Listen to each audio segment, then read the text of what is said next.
The lights turned on. Oh, hey guys, it's me, Josh, and I'm with my friend Dionne. Hi, Dionne nice to meet you guys. She is a photographer, and so we will be talking about photography today. This is my first live stream, so we're just experiencing it for the first time. So you will be experiencing with us too. It's gonna be very fun. And I'm sick too, so hopefully I don't cough all over your faces. All right, so we'll just go ahead and start. So what I wanted to talk tonight about is, you know, how the days are now shorter and there are still photographers out there. And one thing that I think is very fascinating is night photography. So I want to talk about that. Now that the nights are longer, there's more time to do night photography. So I want to talk about like tips on how to do night photography, what kind of settings you're kind of supposed to look for when you're doing night photography as well. So yeah, I'll get started with that. So since you're a photographer and you know more about this than me, because I only took one photography class, what are some tips that you have for creating a good night photo? So there's a lot of different tips and tricks to being able to do night photography.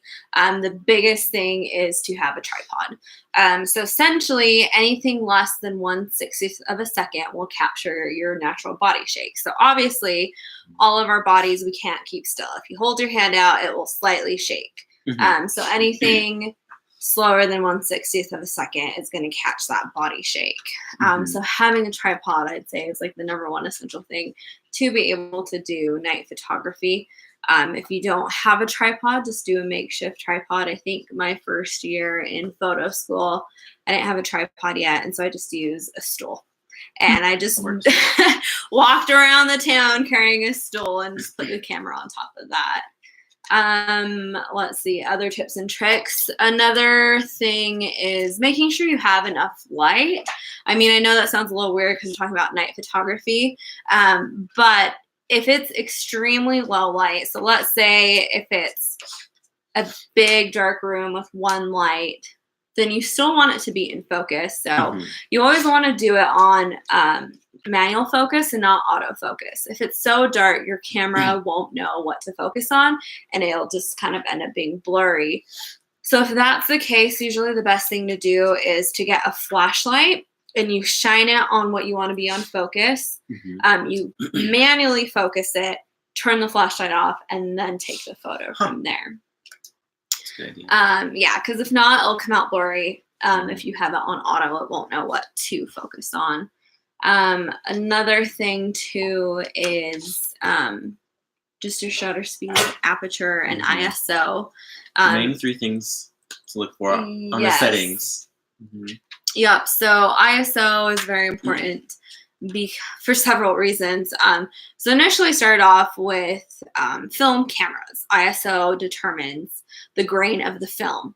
But since we're talking about DSLR, digital cameras, there is no grain on film because there is no film. But essentially, it's how quickly it will capture and take in the light, or how slowly it'll take in the light.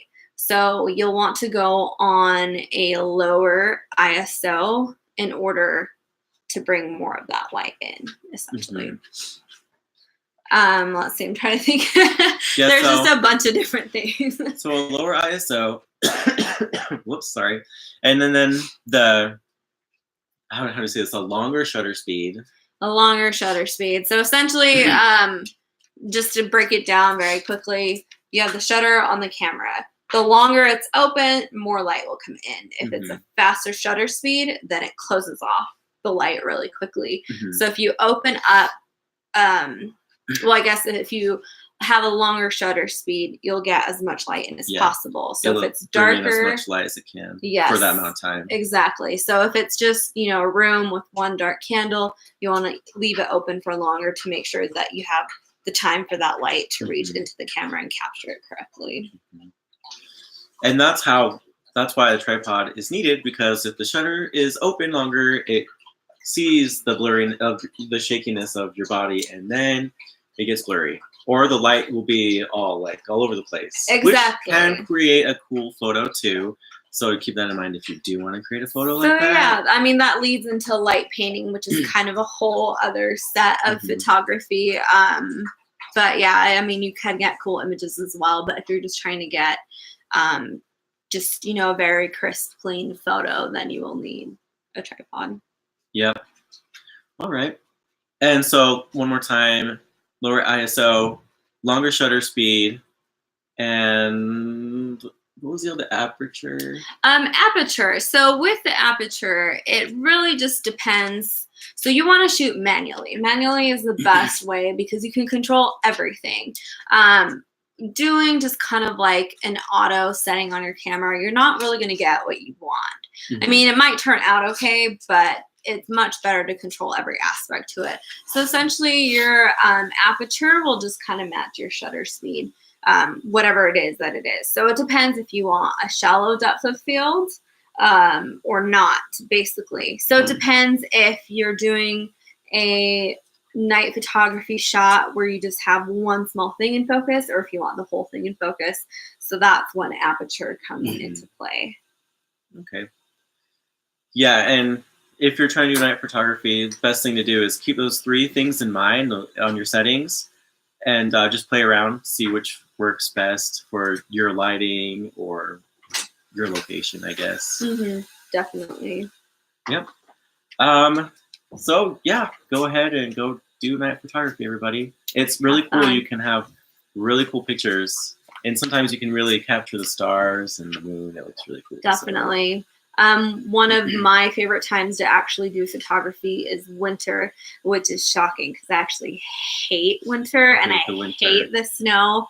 But in the middle of a snowstorm, it really doesn't get any better than that. Just because of the cloud coverage and the snow falling, you get a lot of diffused light from the city lights. So, and I'm sure you guys have noticed on a snowy night, it's always really bright outside for some reason. So that really helps you out to capture those images. And not only that, but you kind of get this cool, like spooky effect in your images from just that low diffuse light in there. So yeah, there's a good time to do night photography. Yeah, definitely. Okay, well, that's all I wanted to do for this live stream. Soon we will talk about cameras that we like, camera brands that we like, and especially what Dionne likes since she uses cameras more than I do. So we'll go over that soon.